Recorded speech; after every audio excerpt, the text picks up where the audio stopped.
우리 기독교를 절기로 보면 추수감사절이 끝나면 바로 이제 대강절, 강림절이 시작이 되는데요. 대강절은 여러분 아시는 대로 주님이 오시는 날을 기념하는 절기를 의미합니다. 어떻게 보면 신앙은 따라서 하십니다. 기다림을 배우는 여정이라고 할 수가 있는데요. 자, 기다림을 배우면서 사랑과 영성과 인격은 더욱더 성숙되어져 가고 깊어지는 줄로 믿습니다. 흔히 사람들은 기다림을 시간 낭비나 지루함이라고 생각합니다. 21세기의 최고의 미래학자로 평가되어지는 엘빈 토플러가 앞으로의 미래에 대해서 이렇게 예견을 했습니다. 21세기는 강자와 약자 대신에 빠른 자와 느린 자로 구분될 것이며 빠른 자는 승리할 것이고 느린 자는 패배할 것이다 라고 예단을 했습니다. 실제로 그의 말처럼 오늘 이 시대는 점점 빨리빨리의 시대와 스피드를 강조하는 시대가 되었습니다. 그래서 신속하게 배달되는 그 업체들이 성공을 하고 있고, 인스턴트 식품은 해가 갈수록 매출이 증가되고, 또 조기 교육이 인기가 되고, 사진도 적석 사진이나 복권도 적석 복권, 그리고 심지어 연애도 번개팅이 유행을 하고 있습니다. 마트에서 줄을 서거나 운전 시 빨간불에 서게 되면 몇 초를 참지 못하고 답답해합니다. 자판 커피를 기다리지 못해서 손을 넣어 꺼내다가 손이 대기도 하고, 사탕을 깨어 묵다가 이빨이 나가는 경우도 종종 있습니다. 선거도 투표를 하자마자 하루를 기다리지 못하고 출구조사를 기다리며, 그렇게 해서 점점 빨리빨리를 그렇게 미덕으로 삼는 시대에, 그런데 이상하게 이런 데 익숙할수록 현대인들은 점점 더 조급해지고 그리고 불안한 증상들이 나타나고 있습니다. 기다림을 통해서 얻을 수 있는 축복들을 잊어버리게 되어가고 있는데, 그런데 인류가 난 위대한 작품은 기다림을 통해서 탄생된 것을 알 수가 있습니다. 레오나르도 다빈치가 그의 걸작인 최후의 만찬을 8년 동안 기다리면서 그렸다고 그러죠. 무려 2000번의 스케치를 하면서 기다렸다고 그럽니다. 다빈치의 또 다른 위대한 걸작 모나리자를 잘 아실 것입니다. 근데 이 모나리자를 그리는데 4년을 기다렸다고 그럽니다. 그런데 이 다빈치보다 더 위대한 사람이 있다면 그 모델이었던 엘리자 베타라고 하는 여인은 4년 동안 모나리자에게 동일한 표정과 자세로 앉아서 그의 그림을 기다려주었다고 그러죠. 만약에 그녀가 4년 동안 기다려주지 않았더라면, 한결과 같은 표정을 짓지 않았더라면 위대한 작품은 탄생되지 않았을 것입니다. 하이든의 천지 창조를 800번이나 그의 악보에 지웠다가 섰다가 지웠다가 섰다고 했다고 그래요. 하나님이 만드신 이 자연 속에도 기다림의 시간을 통해서 성장되고 성숙되는 축복의 그런 것들이 많이 있는데요. 열매들은 씨를 뿌릴 때가 있으면 계절의 시간을 기다려야 되고, 또 태아도 어머니의 뱃속에서 10개월 동안 기다려야 생명의 탄생을 맺게 됩니다. 새벽의 시간은 밤의 시간을 통해서 밝아오고, 숙성된 김치는 기다림을 통해서 만들어집니다. 인격도 기다림을 통하여, 영성도 기다림을 통하여 그렇게 익어갑니다. 무엇보다도 믿음은 기다림의 여정입니다. 인격이 조급함으로 성숙되지 않듯이 영성은 신속 배달을 통해서 오지 않습니다. 하나님의 축복은 복권처럼 당첨되지 아니하고 시간과 신뢰를 통해서 하나님의 때가 되시면 축복을 허락하십니다. 기다림은 단순히 지루함이나 또 조급함이 아니라 그 속에 하나님이 감춰주신 많은 은혜들이 있는데요. 사랑하는 사람을 기다리는 것은 설렘이 아닐까요? 농부가 땀을 흘려 씨를 뿌리고 열매를 기다리는 것은 노력의 기쁨인 줄로 믿습니다. 산모가 태아를 기다리는 시간들은 희망입니다. 공부를 열심히 하는 학생들의 기다림은 미래입니다. 갓난아이가 어미의 젖을 기다리는 것은 안식입니다. 부모가 자식을 기다리는 것은 행복의 시간들인 줄로 믿습니다. 상대의 잘못과 실수를 기다려 주는 것은 또 다른 사랑이라고 여깁니다. 성도가 기도 후에 지그시 기다리는 것도 믿음입니다. 그러나 주님이 다시 오실 날을 기다리는 것은 이 세상에서 가장 위대한 소망이요, 위대한 믿음이며 최고의 기쁨이며 최상의 행복의 시간들인 줄로 믿습니다. 사랑하는 성도 여러분, 주님이 오시는 이 성탄의 계절에 다시 한번 주님을 기다리는 믿음과 신학과 영성이 익어가는 시간들이 되시기를 주의 이름으로 축복합니다. 성경에 구약과 신약에 주님이 오시기를 기다리던 대표적인 두 사람을 소개합니다. 첫 번째는 아브라함입니다. 요한복음 8장 56절에 보시면 주님이 참으로 놀라운 말씀을 하셨어요. 여러분, 이 말씀을 읽으시고 들으시고 여러분들이 이해가 되신다면 주님의 마음을 아시는 겁니다. 자, 다 같이 한번 합독하십니다. 너희 조상 아브라함은 나의 때 볼 것을 절구하다가 보고 기뻐하였느니라. 여러분 이해가 되시나요? 예수님은 아브라함보다도 시간적으로 계산하면 2100년 후에 이 땅에 오신 분이죠. 그래서 그 말을 들은 사람이 이해가 되지 않아서 예수님께 말하기를 지금 당신은 50도 되지 않았는데 그래서 어떻게 2000년 전에 아브라함을 보았다 하느냐라고 이제 반문을 합니다. 57절입니다. 합독합니다. 유대인들이 이르되 내가 아직 50세도 못 되었는데 아브라함을 보았느냐. 자, 이럴 때 주님은 놀라운 이제 대답을 하세요. 바로 이제 58절입니다. 합독합니다. 예수님께서 이르시되 진실로 진실로 너에게로 노니 아브라함이 나기 전부터 내가 있느니라 하시니. 그러나 저들은 이 말씀을 이해하지 못했습니다. 그래서 59절에 보면 그들이 이 돌을 들어 치려 하거늘 예수님께서 성전에서 나가시니라 그랬습니다. 주의 말씀을 이해를 하지 못하자 주님을 돌을 쳐서 죽이려고 했던 유대인들의 모습입니다. 사랑하는 성도 여러분, 이 주님의 말씀이 이해가 되십니까? 아멘 소리가 왜 적으세요? 여러분 아멘 안 하시면 제가 예상도 없던 설교를 좀 더 길게 해야 됩니다.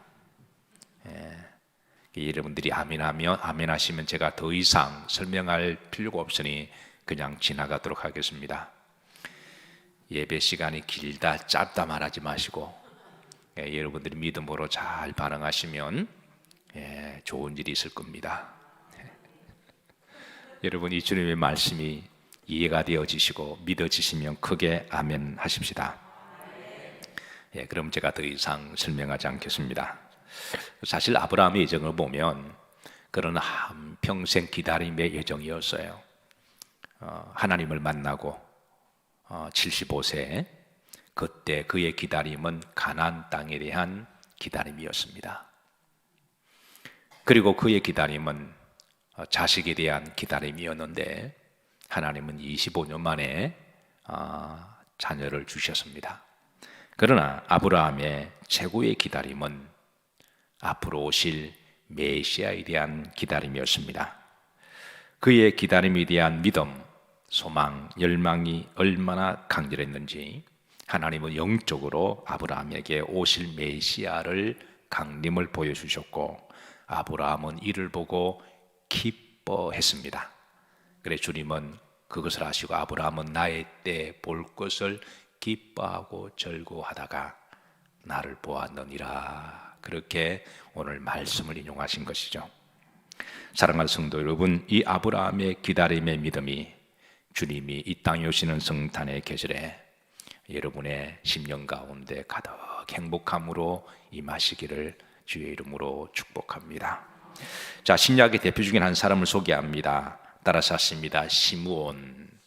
오늘 누가복음 2장 25절에 예루살렘에 시므온이라고 하는 사람이 있으니 하면서 이 사람을 소개해요. 근데 이 사람은 어떤 사람이냐? 첫 번째는 예루살렘에 사는 사람이다. 두 번째는 의롭고 경건한 사람이다. 세 번째는 늘 성령의 영을 사모한 사람이다. 특별히 25절에 보시면 후렴절에 성령이 어디에 계시더라? 그 위에. 성령이 그 위에 계시더라. 27절에 보시면 성령의 감동으로 어디에 들어가며? 성전에 들어가며. 그러니까 늘 이 시몬이라고 하는 이분은 성령을 사모해서 늘 성령이 그 위에 임하도록 성령 충만함을 위해서 기도하고 또 그렇게 거룩한 영성으로 살려고 애를 쓰시고, 그리고 무엇보다도 성전에 들어올 때마다 성령의 감동하심으로 들어오려고 했다고 하는 거죠. 여러분, 성전에 들어오실 때마다 세상의 영이나 사람의 감정으로 들어오는 게 아니라, 기분 따라 들어오는 게 아니라 하나님의 거룩한 영이 충만히 임할 수 있으시도록 그렇게 기도하는 마음으로 들어오시고, 또 성전에 앉아서 여러분 예배를 위해서 기다리시고 찬송을 들으시고 기도하실 때 무엇보다도 성령의 충만하심으로 여러분의 심령에 채우시기를 주의 이름으로 축복합니다.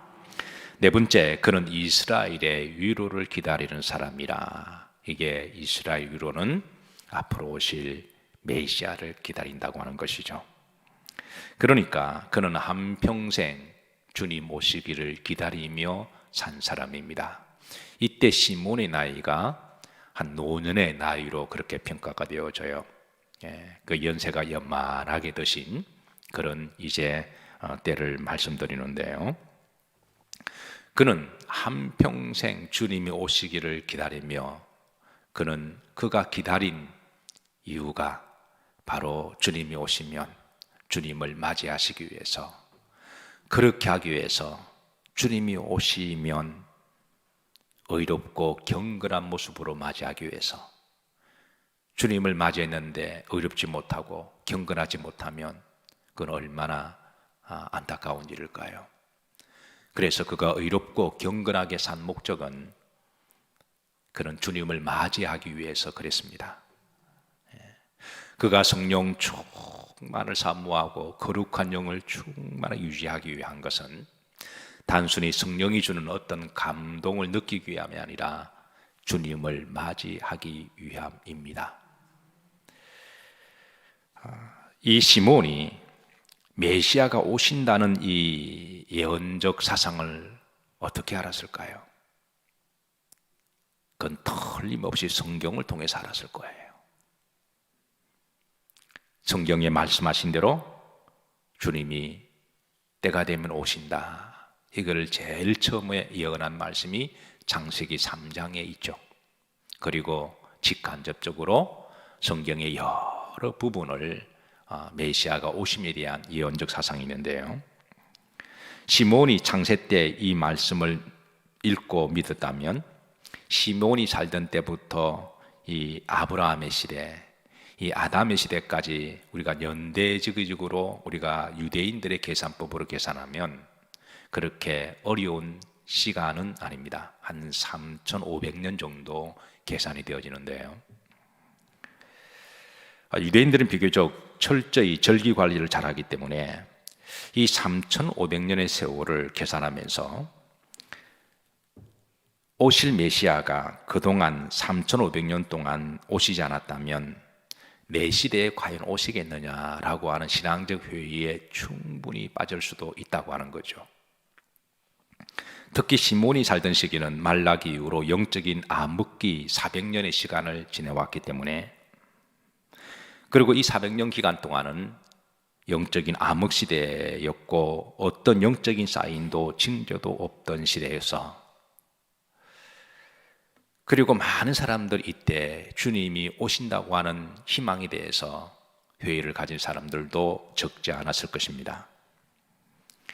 그런데 시몬은 그런 시대에도 한평생 메시아를 오시기를 기다리며 살았습니다. 많은 세월이 지났음에도 불구하고 영적인 칠흑 같은 불신앙과 불신의 시대에 살았음에도 불구하고 시므온은 자신의 전 생애를 주님이 오시기를 기다리며 소망하며 살았습니다. 그의 기다림은 죽을 때까지였습니다.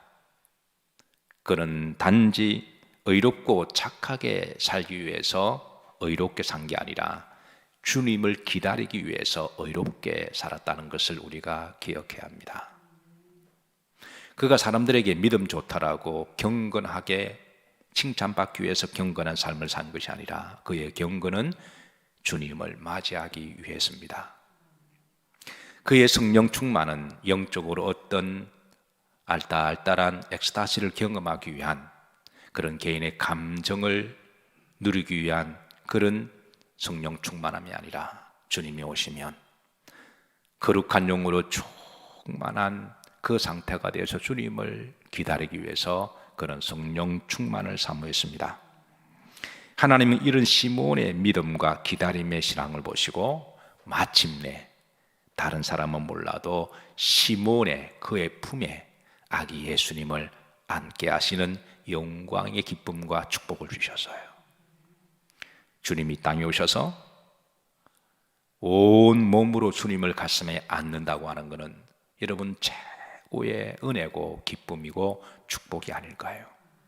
그래서 28절입니다. 시므온이 이 아기 예수님을 안고 하나님을 찬송하며 기뻐하는 모습을 우리들에게 보여주고 있어요. 다 같이 한번 합독하십니다.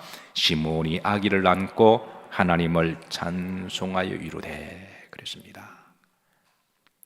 이번 성탄절에 세상 사람들은 12월이 되면 송년 파티를 기다리고 또 연말에 각종 미팅을 기다리고 다양한 것들을 기다리겠지만 우리 그리스도인들은 주님을 더 깊이 기다리는 12월이 되기를 기도하고 소망하십시다.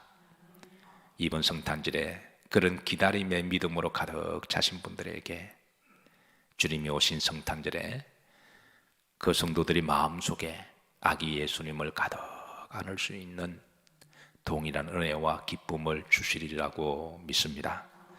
29절입니다. 시므온의 기도입니다. 합독합니다. 주제여 이제는 말씀하신 대로 종을 평안히 놓아주시는도다. 이 시므온의 한평생 기다림의 그런 사모함이 그의 마음속에 얼마나 녹아져 있는 것을 우리가 알 수가 있는 거죠. 한평생 주님이 오시기를 기다리고 사모했던 시므온의 기도와 믿음처럼 사랑하는 성도 여러분, 우리도 이런 믿음으로 살아간다면 우리 때에 주님을 가슴에 안을 수도 있을 뿐만 아니라 수록 다음 시대에 주님이 오신다고 할지라도 우리가 하늘나라에 가서 부활하신 주님을 우리 가슴 속에 가득하게 안고 또 영생의 부활의 소망과 믿음으로 축복을 누리게 될 줄로 믿으시길 바라며 1년 동안에 우리가 아쉬운 부분도 있고 아니 벌써라고 하는 그런 조급함도 있겠지만 그러나 이런 아쉬움과 조급함이 주님 한 분이 이 땅에 나의 구주로 오신 그 은혜와 기쁨으로 다 상쇄가 되시고 또 모든 좀 아픔과 상처를 다 덮을 수 있는 행복과 사랑이 되시고 이 성탄의 기쁨 속에 12월을 잘 마무리하시며 또 오실 주님을 거룩하게 맞이하시는 오늘 아브라함과 시몬과 같은 그런 복된 성도님들과 또 이 땅의 교회들과 또 우리 영일교회가 되기를 주의 이름으로 축복합니다.